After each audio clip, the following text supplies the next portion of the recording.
Tal lo prometido, vamos a encarar una pequeña colección de excentricidades de los príncipes. Así que comencemos ya. Comencemos con Gustavo III de Suecia, un señor que fue asesinado en 1792 cuando estaba en el Teatro de la Ópera de su capital, de Estocolmo, y en quien se inspiró nada menos que Verdi, recuerda usted, sí, para escribir Un ballo in maschera. Pues bien, Gustavo III, el rey, era escritor. En 1786 había escrito la letra de la ópera Gustavo Vasa para enaltecer a su antepasado. Gustavo Vasa es la dinastía Vasa, ¿no? Unos años antes había dedicado una obra teatral a enaltecer a otro predecesor en el trono, que era Gustavo Adolfo. Pero una característica más extraña de Gustavo III fue la siguiente: sentía mucho interés por los peligros que podía traer el tomar café. Ese era el interés. ¿En qué se interesa usted, Majestad? En los peligros que el café puede ocasionar. Y entonces investigó largos años sobre eso. Y para apoyar en bases científicas su aversión al café, obligó a dos criminales, caminantes no eran dos caminantes, eran dos criminales, vamos a ponerle que eran dos criminales, si no parece todo muy arbitrario. Obligó a dos criminales condenados a prisión perpetua, sí, a que tomaran café el primero y té el segundo, durante toda la vida, y dispuso dos médicos que los controlaran día y noche para observar cómo progresaba su salud. Hay que decir, de todos modos, ¿no?, que antes de obtener algún resultado en su investigación, Gustavo III se apresuró a prohibir el café en todo el reino, claro, mientras estuvo en el poder. No fuera cosa que tuviera razón y se quedara sin prohibir. Mientras el rey esperaba ver morir pronto al bebedor de café, el que murió primero fue uno de los médicos. Luego se murió el otro. Luego el bebedor de té. Y después enfermó Gustavo III. En su lecho de muerte, el rey convocó al preso, que había sido obligado a tomar café durante todos los días de su vida, y por su participación en los experimentos reales, le dio la libertad. Muy bien. Y así termina esta historia. Ahí terminó. Ahí termina. Me pareció extraordinaria. Es buenísimo, buenísimo. Esta es solo una de las historias, pero las que vienen no son mejores. Esta es la mejor de todas. Viene con moraleja. Un tipo que examina durante todos los días de su vida a dos tipos, deseando que uno de ellos muera para tener razón en una teoría, es una historia extraordinaria. Es la historia de la ciencia, además, digo. De toda la ciencia, todo científico. La ciencia es así. Claro. Sí, la ciencia, diría yo, la filosofía aplicada a la vida es así también. Claro. Las personas sueltan un dictamen y ese dictamen los presupone su desdicha. Por ejemplo, mi mujer me va a hacer desdichado toda la vida, esta mujer con la que me voy a casar ahora. Y los tipos prefieren tener razón antes que ser felices. Antes que estar felices y equivocados. Y encima fracasa, porque a veces fracasan en eso. Jacobo I de Inglaterra, otro rey, fue rey a comienzos del siglo XVII. Tenía una gran afición por las telas suntuosas. Desesperaba por conseguir cortes orientales, finas sedas. Bueno, y en una oportunidad, cansado de esperar la llegada de viajantes o de esperar a mercaderes renuentes, Jacobo decidió fabricar él mismo su propia seda. Dice, etcétera. Bien. Manga de gusano, dijo. Y quiso montar en su reino una gran factoría sedera. Ya se sabe que los ingleses han prosperado en muchos rubros, pero no en la seda. No. Está el famoso gusano de seda, que prefiere vivir en otra... Las moreras del oriente, prefiere. En el oriente. Muy bien. Este tipo agarró y se compró 10.000 moreras. Porque había oído que el gusano de la seda se comía las hojas de las moreras. Claro. Muy bien, deme 10.000. Y las plantó en un terreno donde años después se iba a edificar el Palacio de Buckingham. Jacobo entonces pobló estas moreras que se había comprado de los gusanos pertinentes, claro, sí. No de cualquier gusano, no. Sino de gusanos de seda. ¿Tiene gusanos de seda? Sí, muy bien. Puso los gusanos ahí y se sentó. Y no le fue bien. No. Desgraciadamente el rey no sabía que había dos clases de morera. La blanca y la negra, me informan aquí. Sí. La blanca y la negra. La blanca es la que da hojas que comen los gusanos. Sí. Y la negra es la que da las moras, que todos conocemos, Claro. y que son apreciadas como fruta, pero a las cuales el gusano no le da ni la hora. Apenas hace falta decir que el rey Jacobo había plantado los árboles equivocados y que los gusanos no colaboraron en su proyecto. Jacobo había esperado 6 años. La finca se convirtió en un jardín de paseo del duque de Buckingham y luego fue Palacio Real. Y en un rinconcito del jardín del palacio, ahí en Londres, todavía hoy hay una de las moreras que plantó equivocadamente el rey Jacobo.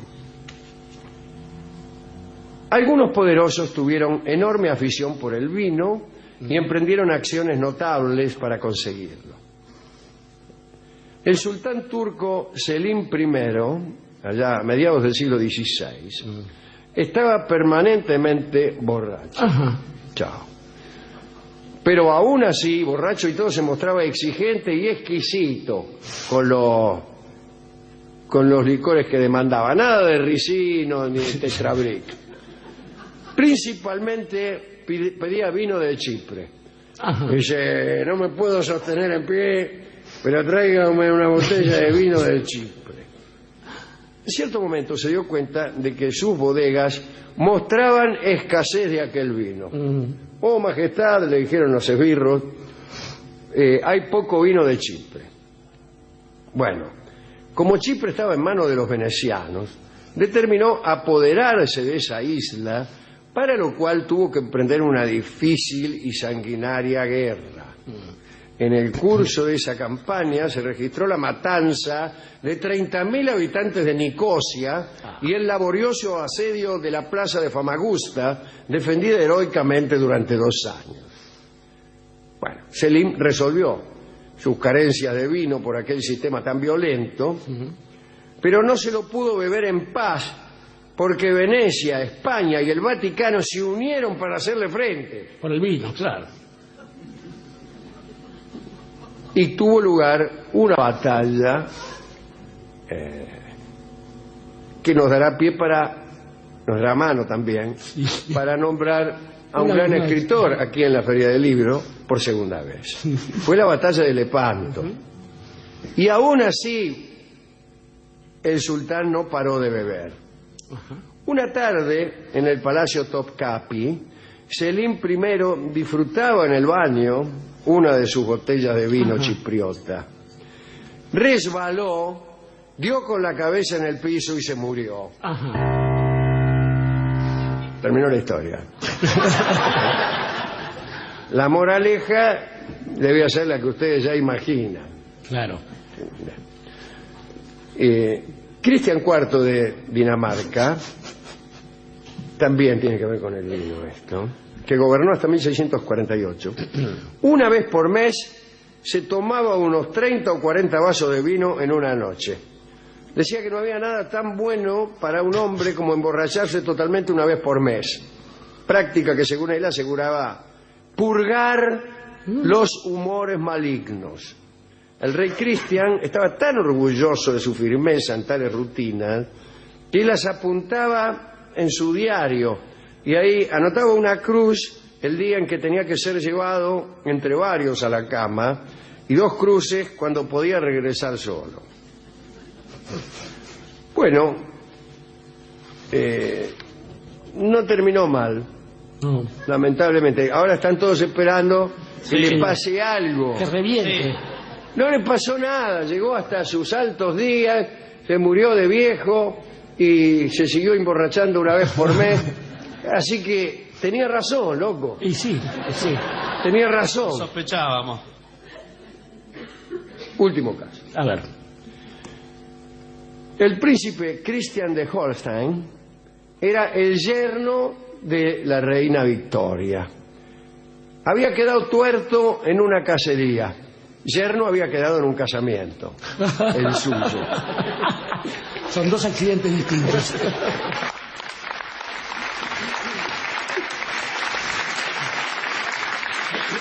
El duque de Connaught, una vez, en vez de acertar a un pájaro que volaba, se le encajó en el ojo a su pariente y se lo sacó. Christian no se limitó a ponerse un ojo de cristal, sino que tuvo el siguiente berretín. Encargó un repertorio de ojos de vidrio de distintos colores y modalidades. Usaba uno, por ejemplo, enrojecido cuando estaba resfriado para que la irritación fuera simétrica. Sí. Christian de Holstein llevaba la serie siempre consigo en una cajita especial y estaba tan orgulloso de esta caja de ojos que a menudo la sacaba y la mostraba a la concurrencia, me refiero a la caja de ojos, en cenas de palacio. No era raro que, según su humor, en plena comilona, el príncipe se cambiara un ojo por otro. ¿Qué tal? Eso es. Ojo por ojo. Ese es un hombre elegante, ¿no? ¿A quién podemos dedicar esta colección de amables excentricidades? Algunas de ellas crudelísimas. Ciertamente. Y crudelísimas si se tiene en cuenta su banalidad, ¿no? Claro, bueno, pero es que es ahí, Alejandro, donde radica esta cuestión de los príncipes y de los poderosos, esto que los lleva a lo largo de las generaciones a una especie de ceguera que les impide ver que cierto tipo de prácticas solo deben hacerse una vez cada tanto, igual que la fiesta. ¿Tiene sentido la fiesta repetida? Sí, me dirán hasta los 16 años. Después, digamos, tiene que, cada exceso o cada capricho tiene que tener un lugar singular en la vida. Pensaba, por ejemplo, alguien a quien nombró usted, el mariscal Bernadotte, que anduvo por ahí por Suecia. Que también perteneció a una dinastía de Suecia, casualmente la que gobierna ahora. Bernadotte lo enalteció Napoleón. Sí, señor. En pago por el siguiente servicio: quedarse con una novia que había sido de él y que probablemente él ya no quería más, que fue nada menos que la famosa Desirée. La famosa Desirée, bellísima, pero usada, decía Napoleón. Claro. Y lo mandó y lo puso, fue de general francés de segundo orden. Mariscal lo mandó de rey después. Y después lo mandó de rey de Suecia. Y el rey que gobierna hoy Suecia, si usted, si alguno no lo cree, puede llamar. Señor, ahora mismo. Hola, Carlos. ¿Hablo con Suecia? Sí. ¿Está el rey? Él habla. Y para colmo, el rey tiene el número 12, como en la baraja, pues claro. Carlos Gustavo 12. Y hay una rima también, pero bueno, es la misma. Y hay una cosa simpática en Bernadotte, además de las muchas cosas, de un soldado que llega rey de otro país y que se la banca, no está mal, y que se lleva a la novia que se llevó. Bernadotte tenía una excentricidad que nadie comprendió hasta el último día de su vida. Era jamás aparecer con el torso desnudo delante de ningún criado. A los reyes los vestían y vestían a los criados. Porque Bernadotte, cuando abraza la causa de la Revolución Francesa, se hace tatuar en el pecho "Mort au roi", muerte a los reyes. Y el tipo terminó siendo rey. Eso podía. Dice, otra que excentricidad, hermano, me llegan a ver. El tipo salía en calzoncillo de la SAEPI, lo veía un tipo, dice, ¿cómo puede ser? ¿A qué estamos jugando? Y que empieza ahí la Revolución Francesa. Por un tatuaje, señor. O algo así. Estaba pensando que otro dedicando posible es este muchacho Cayetano, el que compuso la marcha de San Lorenzo. ¿Por qué, me dirá usted?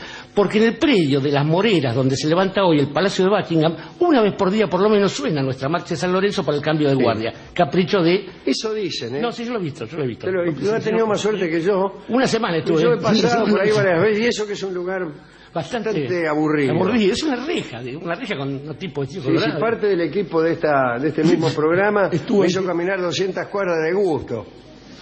Pero como, es que tiene que pedirle, es como la música. Bueno, nunca la tocaba. No, una vez por semana toca, no sé qué día es este.